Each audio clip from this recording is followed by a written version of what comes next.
मुख्यमंत्री अशोक गहलोत कल प्रदेश का बजट पेश करेंगे। बजट की तैयारियां लगभग पूरी हो चुकी हैं। मुख्यमंत्री अशोक गहलोत सभी वर्गों से बजट को लेकर बातचीत कर चुके हैं। अब बस जादूगर का पिटारा खुलना बाकी है। कोरोना काल के बाद प्रदेश का ये पहला बजट है, चूंकि कोरोना ने सभी वर्गों को खासा प्रभावित किया है। ऐसे में सभी वर्ग कुछ ज्यादा मिलने की उम्मीद भी इस बजट से लगाकर बैठे हैं। कोरोना से कारोबार, शिक्षा, रोजगार, व्यापार, अर्थव्यवस्था सब प्रभावित हुई है और सरकार की आय भी साथ ही घटी है। ऐसे में सरकार पर सीमित खर्च में जनता को ज्यादा देने का दबाव रहेगा, यानी कि ऐसी घोषणाएं गहलोत सरकार को करनी होंगी जिससे त्वरित फायदा सभी वर्गों को मिल सके। वहीं कोरोना के प्रभावों से निपटने के भी इंतजाम इस बजट में करने होंगे। तो ये तस्वीरें आप देखिए और समझने की कोशिश कीजिए कि ये वो तबका है जो सबसे ज्यादा प्रभावित हुआ है कोरोना काल के दौरान। और अब क्योंकि कोरोना काल के बाद ये पहला बजट है, ऐसे में चिकित्सा, पर्यटन, रोजगार, शिक्षा और कारोबार को सबसे ज्यादा उम्मीदें इस बजट से हैं, क्योंकि अब बहुत ज्यादा वक्त नहीं रह गया है, क्योंकि कल बजट पेश किया जाएगा और इसी को लेकर उम्मीदें हर वर्ग से ज्यादा हैं। हमारे रिपोर्टर्स भी जब अलग अलग जगहों पर जाकर लोगों से बातचीत करते हुए नजर आए तो अलग अलग लोगों की अलग अलग मांगे हैं और सिर्फ यही कि राहत ज्यादा से ज्यादा हर तबके तक पहुंचाई जा सके। सीधा कोटा का रुख करते हैं, जहां से हमारे संवाददाता हिमांशु मित्तल हमारे साथ लाइव हैं। हिमांशु, क्योंकि वहां पर तो शिक्षा के क्षेत्र में ज्यादा लोगों को उम्मीदें होंगी और प्रभावित भी ये क्षेत्र सबसे ज्यादा हुआ है, क्या कुछ वहां की जनता चाहती है? हिमांशु, आपसे भी समझना चाहेंगे। देखिए लवीना, कोशिश ये है कि हर सेक्टर की आवाज़ जी राजस्थान के जरिए हम सरकार तक पहुंचा सकें। सुबह हमने शिक्षा जगत के लोगों से बात की, कोचिंग छात्रों से बात की। फिलहाल बिल्डर्स एसोसिएशन के पास में हम पहुंचे हैं। राजस्थान बिल्डर्स एसोसिएशन के अध्यक्ष प्रकाश जैन दीपपुरा, जो बिल्डर सेक्टर क्योंकि कोरोना काल के बीच में बड़े पैमाने पर इफेक्ट हुआ और ऐसे में अब पत्र लिखा है राजस्थान सरकार को। दीपपुरा साहब, किस तरह का पत्र राजस्थान सरकार को लिखा है और किस तरह की मांगे रख रही है?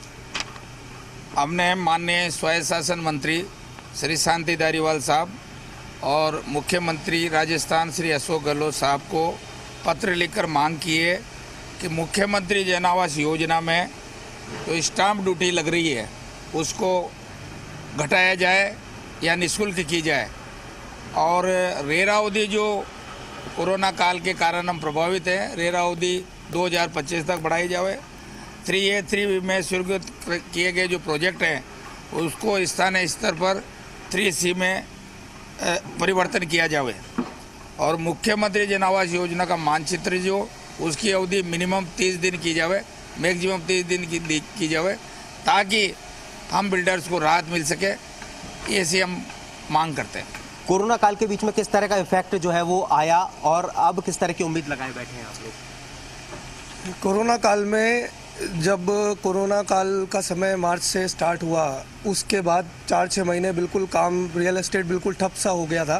काम बिल्कुल, कंस्ट्रक्शन बिल्कुल बंद हो गया था और लोगों के पास काम भी नहीं था। जो प्रोजेक्ट्स प्रोसेस में थे, जो रनिंग प्रोजेक्ट्स थे, उनको भी काफ़ी इफेक्ट हुआ, लेकिन गवर्नमेंट ने उसमें 1 साल का एक्सटेंशन दिया है।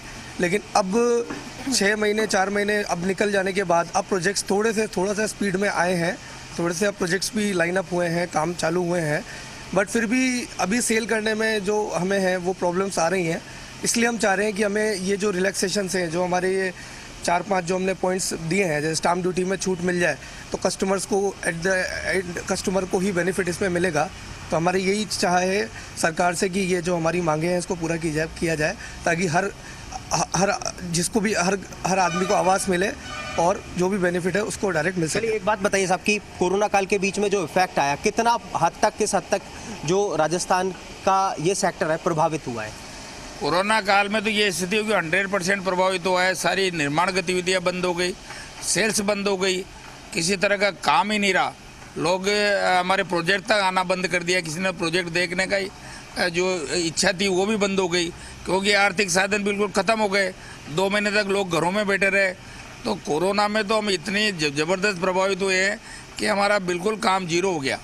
तो लवीना, कुल मिलाकर के ये बात निकल कर के आती है कि इस बजट पर निगाहें और भी ज़्यादा इसलिए है कि कोरोना काल के बीच में, कोरोना काल के बाद ये पहला बजट है और ऐसे में जो कोरोना काल के बीच में मार हर सेक्टर पर पड़ी और उसके बाद में हर सेक्टर बड़ी राहत की उम्मीद गहलोत सरकार के बजट पर लगाए हुए हैं और इसी को लेकर के जो मांग है वो अपने अपने तरीके से सरकार के समक्ष रखी जा रही है। जब आप कह सकते हैं कि 24 घंटे से भी कम वक्त रह गया है जब गहलोत सरकार का पिटारा खुलेगा, बजट सामने आएगा और फिर देखते हैं कि किस तरह की जो राहत है वो हर सेक्टर के लिए गहलोत सरकार के बजट से निकल करके आती है। हिमांशु, जिस तरीके से आपने इनसे बातचीत की और इनकी ओर से कहा गया, आपने जब पूछा कि कितना प्रभावित ये सेक्टर हुआ है, इन्होंने कहा कि एक बार तो ऐसा हुआ कि 100% ये सेक्टर प्रभावित हुआ और क्योंकि अब उम्मीद यही होगी कि त्वरित इनको जो राहत है वो मिले। और मैं चाहूंगी आप इनसे बातचीत करें और क्या कुछ इनको उम्मीदें हैं इस बजट से। हिमांशु, देखिए बिल्कुल दीपुरा साहब, एक बात बताइए कि और क्या उम्मीद है इस बजट से जिसको लेकर के आप आशान्वित हैं कि ऐसा जो बजट में कोरोना काल के बीच में गहलोत सरकार की तरफ से हो सकता है, और किन किन सेक्टर्स को बड़ी राहत की उम्मीद है?